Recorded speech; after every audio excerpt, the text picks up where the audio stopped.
Alien Productions here. I'm back with another video. I haven't done a video in over a month. I've been getting more and more busier. I really want to do more videos as much as I could, but yeah, today we're back at again with another MCU film review. So 3 weeks ago, Captain America: Brave New World was released in theaters. Uh, and I always do it 3 weeks after to give people time to watch the film, but so that they won't get spoiled. So.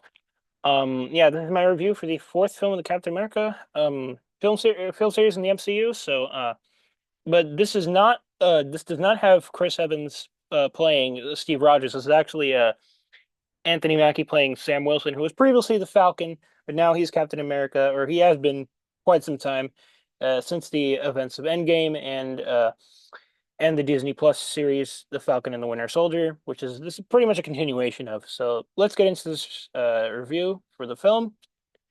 So we start off with Thaddeus Ross, a character we've seen in previous MCUs before.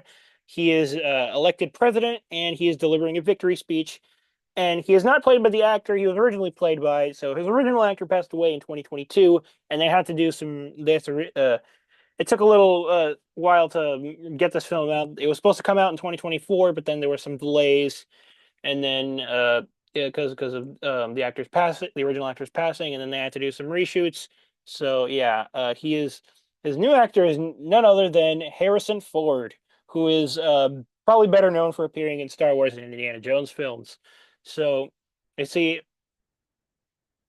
now we see the Falcon's new suit, or no, actually Captain America's with the Falcon wings, this is kind of like a helmet, I guess. I don't think this is in Falcon and the Winter Soldier. Or maybe it was. I don't know. I haven't watched it in a while, but this kind of reminds me of the helmets that the Avengers were wearing in the Endgame time heist.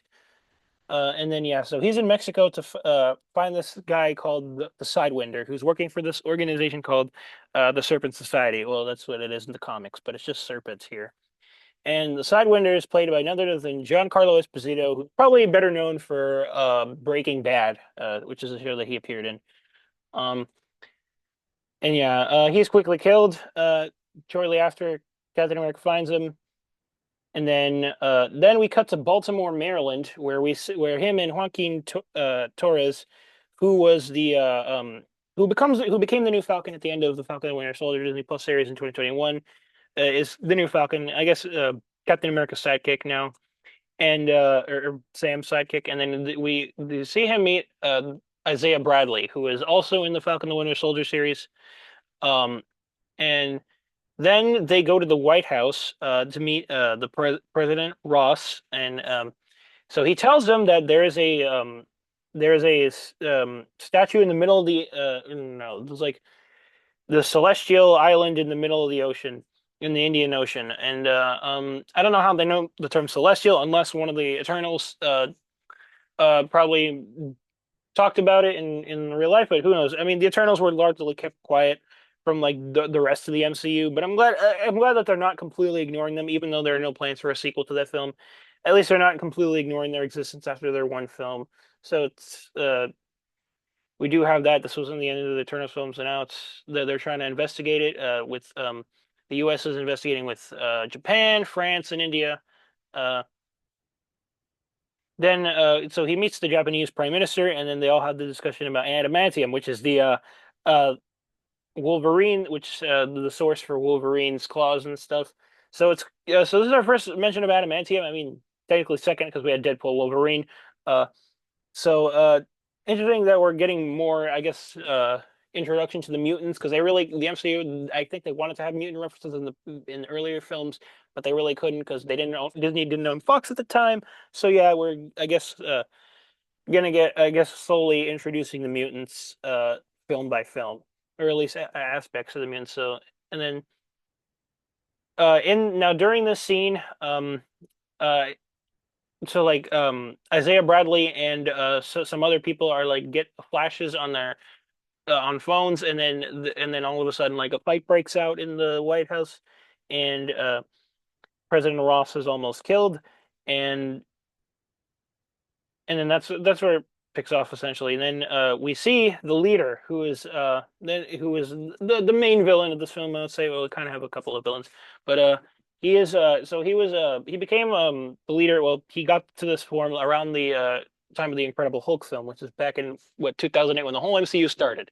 So we're finally getting to see the leader for the first time, well, as his true villain form in the MCU. And then Captain America and Falcon are like going on the Celestial Island in the Indian Ocean, and then Joaquin Torres gets struck down, and then he's at the hospital, and then we see Bucky Barnes making a slight cameo, a short cameo in this film. I thought he would have a more larger role, but Bucky, but it's just a cameo. I was surprised because he had pretty major roles in the last few Captain America films.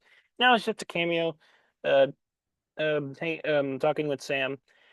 But yeah, we are going to see him in the Thunderbolts film, so I guess he'll have more an important role in that film. Uh, then at the end of the movie, we have Red Hulk. Now this was teased in the trailer, but for some reason, I don't know, he only had an appearance for like the last few minutes of the film. I really didn't like how like there was so much hype on Red Hulk, and you saved him for the last. Like they shouldn't have even promoted Red Hulk at all. Like I feel like this would have been better if they just like kept Red Hulk a secret, and then just reveal like from keep him away from all like I guess promotional advertisements before the film was actually released. And then maybe this would have been good, but I don't know. There was so much wasted potential with Red Hulk. I feel like there could have been more of him. But yeah, he just becomes Red Hulk, and then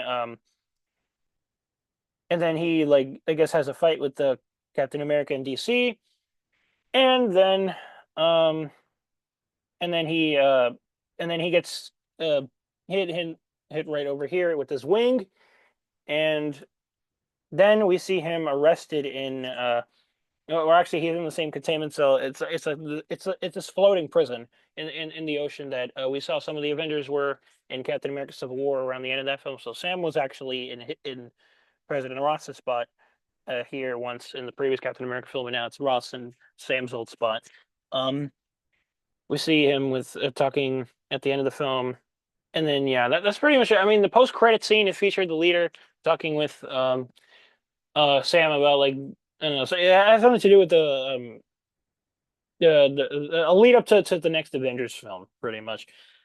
So honestly, I think this is probably the worst MCU film I've reviewed. I mean, maybe even the worst one ever.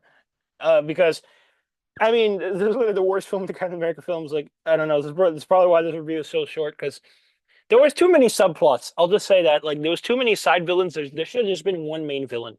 And then Red Hulk, there was so much wasted potential with him. They shouldn't even promoted him in the in like trailers or posters. They should have just kept it a surprise for the end. Because maybe it would have been more. Maybe I would have rated it higher. But yeah, it is best film in the Captain America films. I'd say Winter Soldier, and then behind that, Civil War, First Avenger, and then the worst is Brave New World. Now we are going to see uh, Sam and Joaquin return in the MCU and possibly Red Hulk in the next Avengers film. And I believe in this film, Captain America says, or Sam says that he is interested in bringing the Avengers back together, and even President Ross says that. So yeah, that'll be interesting to see in the next Avengers film. But yeah, I hope you guys enjoyed this review. And of course, then as always, until next time, LA9 out.